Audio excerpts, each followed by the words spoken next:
Hello, everyone, and welcome to this session, Teacher, the Best Teaching Aid. A lot of focus goes in preparing teaching aids, especially when you are a young teacher. Especially, I have seen a lot of B.Ed students and B.Ed trainees. They prepare a lot of teaching aids, which is excellent. With teaching aids, our education system changes dramatically rather than the boring lecture method, which happens when we have teaching aids. Then obviously the teaching becomes very, very effective. Some of those teachers who are attending this session, who are teaching primary especially, will find that when they give them toys to play with, or there are certain objects which they can build, the learning happens much more faster. Motor skills are developed. Also, when they are collaborating with each other, there are a lot of things which they learn among themselves. But the best teaching aid is the teacher himself or herself. If the teacher is not having adequate quality, whatever teaching aids that you are going to provide will be insufficient to complete the education system. And that is why there is a lot of emphasis on the teacher. Otherwise, a teacher could have been replaced by robots or machines long back. And there is a saying that now artificial intelligence has come and it's going to replace teachers. So how far is that true? Now, replacing a teacher is not that easy. It is easier said than done, because what machines can do is give information, and teachers are much beyond giving information. We have emotion and we can adapt to the situation. We can be creative depending on the situation, which probably a machine or a robot at the moment cannot do. So this session is how to present ourselves as a teaching aid, because as I said, the teacher is himself or herself is the best teaching aid, and we have to adequately prepare ourselves so that our classes become very, very effective. The most important thing is that, see, some of us have been teaching for many, many years, and some of them may be fresh teachers as well. So they are subject experts. So when a school selects you for a certain grade, then that means you are supposed to know whatever is required for that stage. So you may be a class 1 teacher or a class 12 teacher, but when you are interested, the responsibility of that class, you are a subject expert. Nobody can replace you in that particular class. So your knowledge and expertise should be such that you cannot be replaced.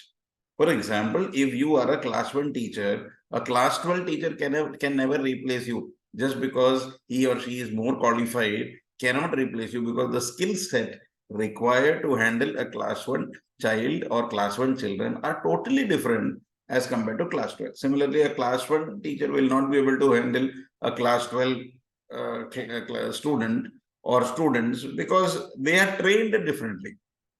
So that is what I said, irrespective of the class, whether you are a KG teacher or you are a class 12 teacher, you need to build a brand for yourself in that particular class. So you have to say to yourself that I am the best primary teacher, I am the best class 1 teacher or best class 10 teacher. Then what happens is that you start projecting yourself in that domain. People will recognize you for that domain. So this is very important. So for that, we need to understand our kids deeply. We need to understand the curriculum and the content that we are teaching deeply, and also find out methods by which they will be able to understand these lessons very, very effectively.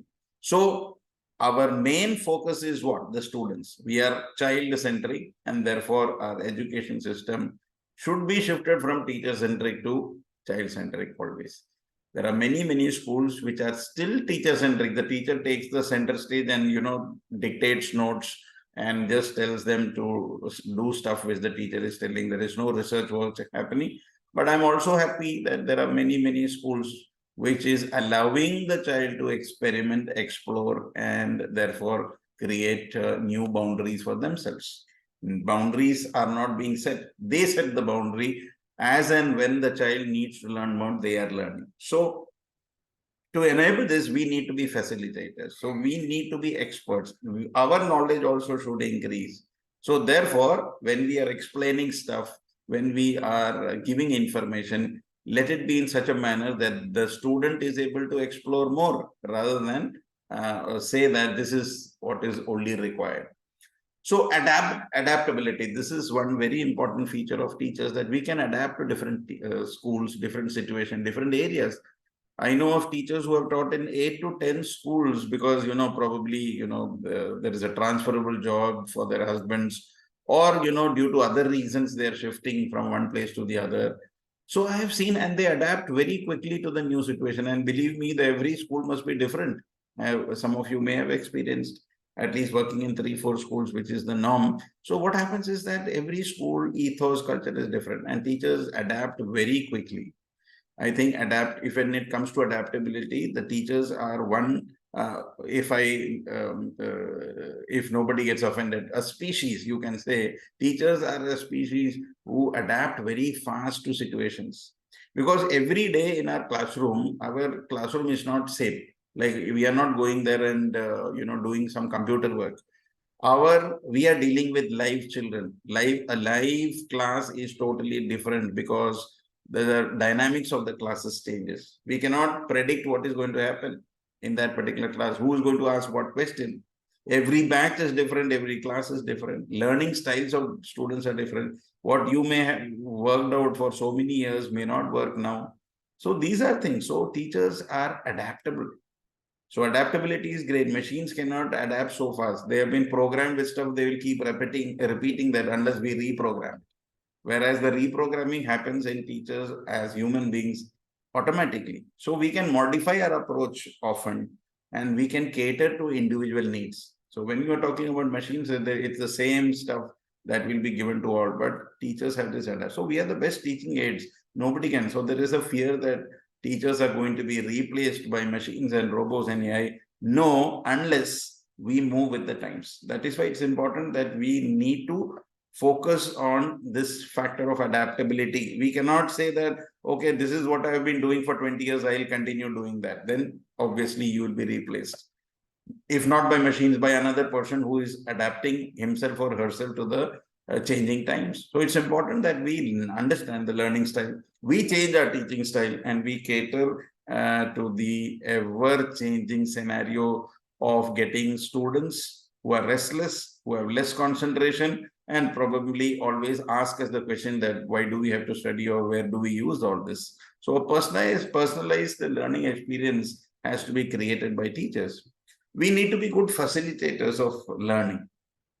Technology, I agree, is a major fact that is shaping the lives of many, many students, especially in rural areas where good teachers are not available. Anytime, anywhere learning, a rural area child can get access to the best education from across the world. So that's the plus point of technology for children who want to learn. They can learn from anywhere at any time. All you need is a good internet connection and electricity, of course. And if you are sitting in urban settings where you have a physical school, you have the luxury of getting a good teacher, then I think that becomes even more meaningful, because then there is personalized attention. Teachers are able to identify these are the students, what is their issue. There is emotions involved, there is critical thinking involved, there is experiential learning involved. So we need to create an environment which provides active engagement. It should not be a monologue. There should be active activities, group work, discussions. Encourage children to interact with you and with their peers. And then what happens is that the classroom becomes more dynamic in nature, rather than very, we see very passive classes, no response. And you get frustrated that you are putting all your energy, but there is no response. That is because the whole modus operandi that you have, planned out probably does not encourage questioning. You may be getting angry at the people who are asking questions. Probably some teachers discourage asking questions because they fear that, they may not be able to answer it. So if we want learning to happen, we need to be facilitators of learning. Feedback and assessment. This is one area which is little dreadful. We always fear taking a feedback from our students or colleagues. The reason is very simple, because, I am in a protective zone, in a cocoon, and then it is very difficult unless you have reached a certain, you become a guru and a real mentor, then you start taking feedback. A fresher or a person who is uncomfortable will never take feedback, because there is a certain, they're afraid because there may be negative comments in that. So a constructive feedback is important not only for the students, but also for the teachers. And students, it's very important, because unless we give feedback to the students, they will never improve. Unless we give feedback to the teachers, they will not improve. They will think that everything is going on fine. And that is why in many schools, they have this annual confidential report where there is a self-assessment, and then there is an assessment by the management about your relationship between the students, between the teachers, and so on. So we need to help our students in improving, and that happens with assessments. We need to take tests, we need to evaluate them, we need to ask questions. And the same goes for teachers. We need to evaluate ourselves. How many of us have the courage to give a feedback form to our students and ask them to evaluate you? I think only 1% of us will have that guts, because the fear is that many of them may not be liking us. Then what do we do? And then we have to improve ourselves. So that's a big challenging thing. I think it's not an easy cup of tea that is there, but then it's soon going to become a reality. And for that, we need to find out ways and means to make our classes interesting, to build a rapport with the students, and give in our best. And once we give in our best, the students will be able to, just like we know our students, they know us. They know exactly how much of effort that we are putting in our classes. The feedback that you get from the students are probably one of the best feedbacks that you can get, because they are honest. They are brutally honest. In fact, if you are bad, they will give you poor marks, or if you are average or good, they will also praise you. So this happens. This is the harsh reality of life. And we need feedbacks and assessment in our lives, whoever it is, right? Classroom management is, of course, a very, very important thing. We need to create positive and structured learning environments. We need to encourage participation. And therefore, it is important that when we are doing this, we bring in our teaching aids. And as I said, the best teaching aid is you yourself. When you are demonstrating by your behavior, by your attitude, by the way that you are explaining, by your intonation, by your voice modulation, the clarity that you're providing, the diagrams that you're making, the models that you're creating is only going to help your classes to become more interesting. But you as a person is the most important thing.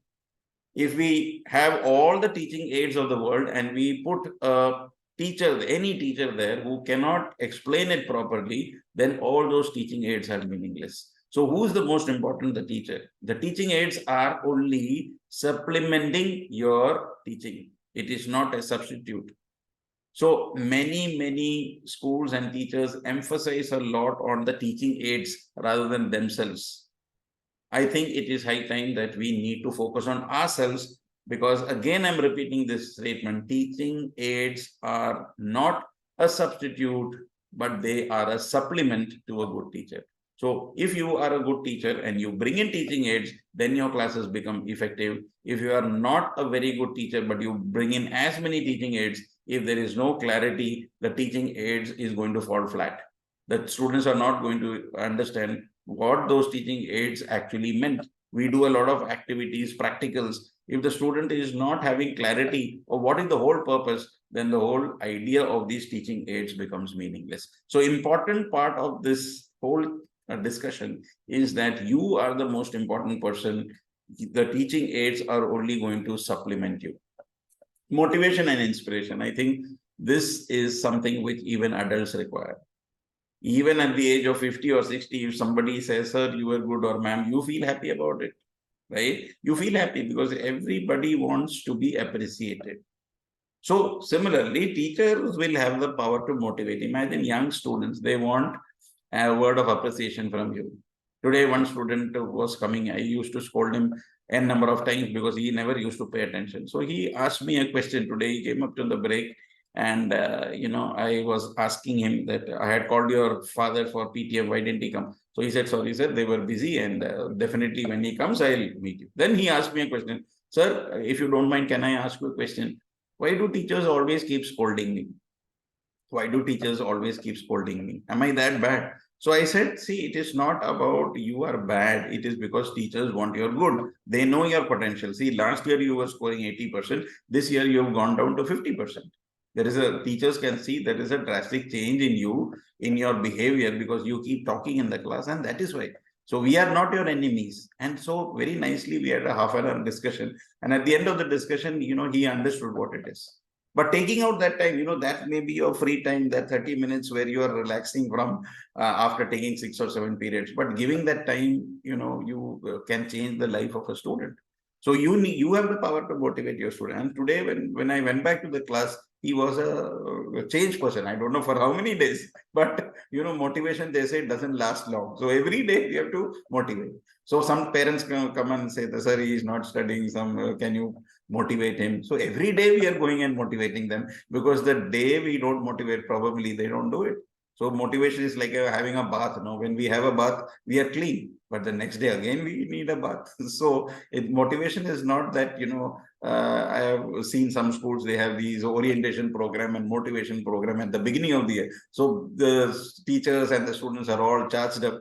But what happens over a period of time? All this motivation wears out. When harsh reality of class is different. You can talk about utopian ideas in a seminar or a webinar, but the classroom situation is different. So what happens? We need to motivate every day.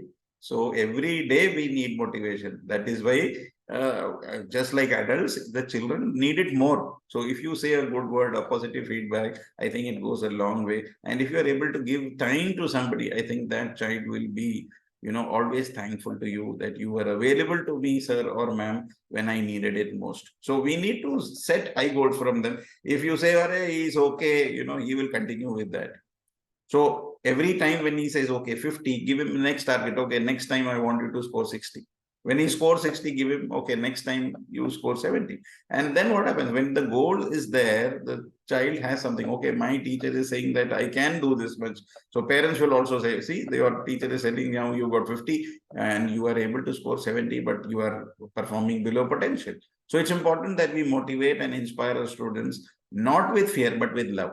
We need to have a passion for teaching, and we need to be kind to our students, because I think students appreciate kindness a lot.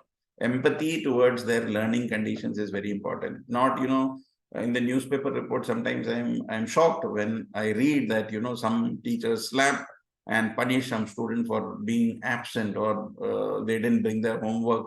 These are corporal punishment. Time has gone. That may have happened 20, 30 years back. Now we are talking about love, about talking, about being a facilitator. We need to take them into confidence, just like we talk to friends. So I think we need to create foster an environment where they are free to express their opinion and love for learning. Then the students, we will encourage the students to set high goals and pursue their passion in life. So we need to create individual support systems, because as I said, we are living in a society, we are living in a class where all are not equal. We are living among unequals, whether it is talking about academic excellence or, other intelligence forms. Everybody is not equal. Everybody has specific challenges in life. We need to identify those learning gaps and offer additional support to students who really require. We need to intervene. We cannot let them say, okay, this is like I'm in class 5, let him go to 6. Then 6 teacher goes on and says, let him go to 7. And ultimately at the end, when he goes to 10, when the school cannot do anything, gives a board exam and the student starts failing. So this is the harsh reality. If we start pushing students with learning disabilities, students who want more attention from us, so these are challenges. So we need to intervene, and then the student is successful in his or her own way. Who defines success? Successful person is not a billionaire or a millionaire, right? A successful person is somebody who is very good with some skill in life. So the person may be a good musician or an artist, or he may be good in academics or sports or do whatever, but excel in that. And then we have to create the path for that. And how does that happen? By helping the child to understand his or her own potential, and we encourage them to do that particular skill in which they are interested. Earlier there was a trend that everybody goes to medical or engineering, so parents also want their kids, irrespective of whether they have the aptitude or not. Now, of course, awareness is increasing. You must have heard about the suicides in Kota, where it's children are like stuffed like animals. 50 to 100 people in one classroom. They are studying 14 hours, And look at the rate of suicide. Just because they want to clear the entrance examinations, they are undergoing a lot of hardships, and they are no longer children. They may be 17, 18, 19-year-old kids, and you are sending them to dummy schools and all these coaching institutions where some of them cannot take it. If you're really brilliant and you can take it, then it's fine. But when you pressurize somebody who's not up to that level into achieving something which the person has no aptitude, it is only your aspiration, probably your parents' aspiration, then it becomes a spoiler. The child cannot take it, and that's why the suicide happens, or mental depression. So there are so many cases, because we are only hearing of the success stories. What about the 99 who is not clearing the IITs or the entrance? So the teachers need to be role models. We need to live lives so that we inspire our students. We don't have to talk much.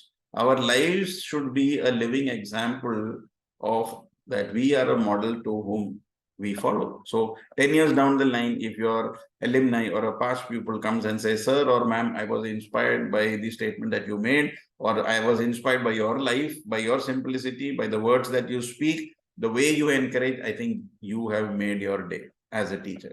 As a teacher, the greatest comment coming from a student of yours in praising you, you cannot beat that excitement or joy, because there are many rewards that you get as a teacher, and the best reward is a positive comment from your students.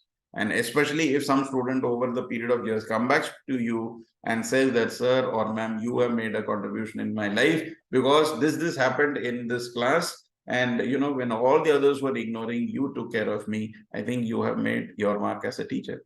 And so we cannot influence hundreds, but what I say to every teacher is we can influence a few. In a class of 40, if 4 or 5 are influenced by you, I think you have done your job, because the more the better if you're able to influence more. But I'm saying, because 80% of the students are able to do things on their own, whether you inspire them or not. They are self-focused. They wanted to become something. Their family is there. But the 20%, or probably more in some cases, require your guidance. Otherwise, they go astray and they don't get employment, they don't get admission, and their life is spoiled.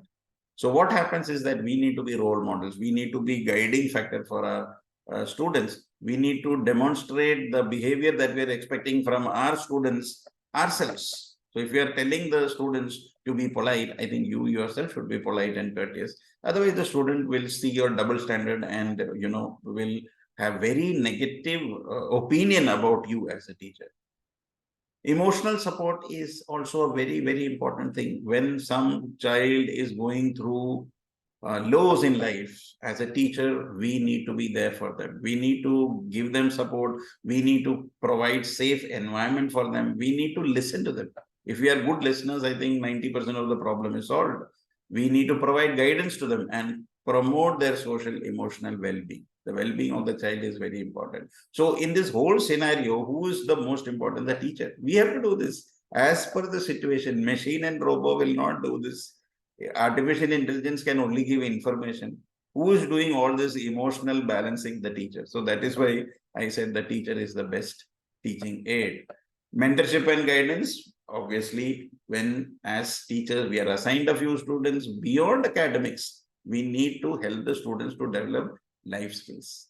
When they pass out from school, there is nobody to guide them. In the college, the situation is totally different. You want to attend classes, you don't want to attend classes because you are an adult. So parents also have less control over you. So if you are developing the character of the child, then the growth will happen. If a plant is, given sufficient water, sufficient manure, and when at the growing stage, then it will grow into a magnificent tree. The most care is required for the seed to sprout out into a small plant.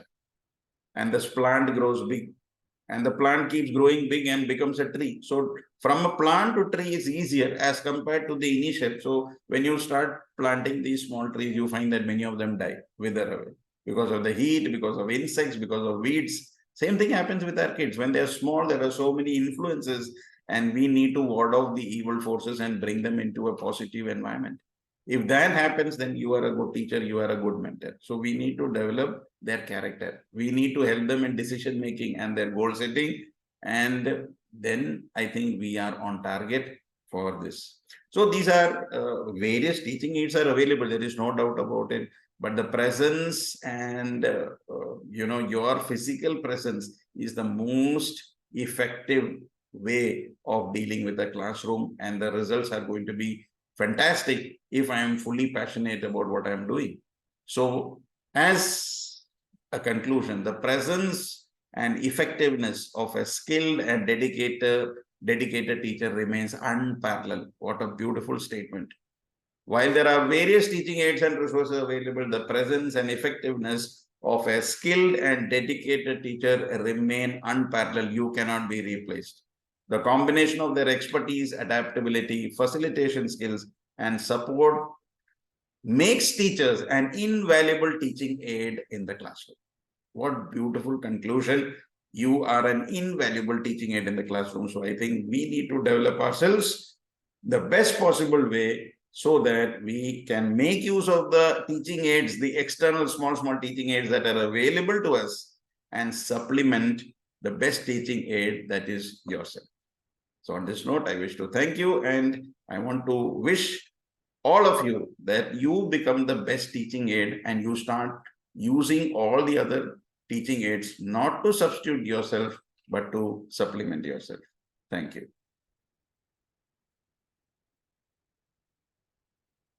So I hope the session was informative, and we'll be coming up with other topics very soon. Thank you. Have a nice day.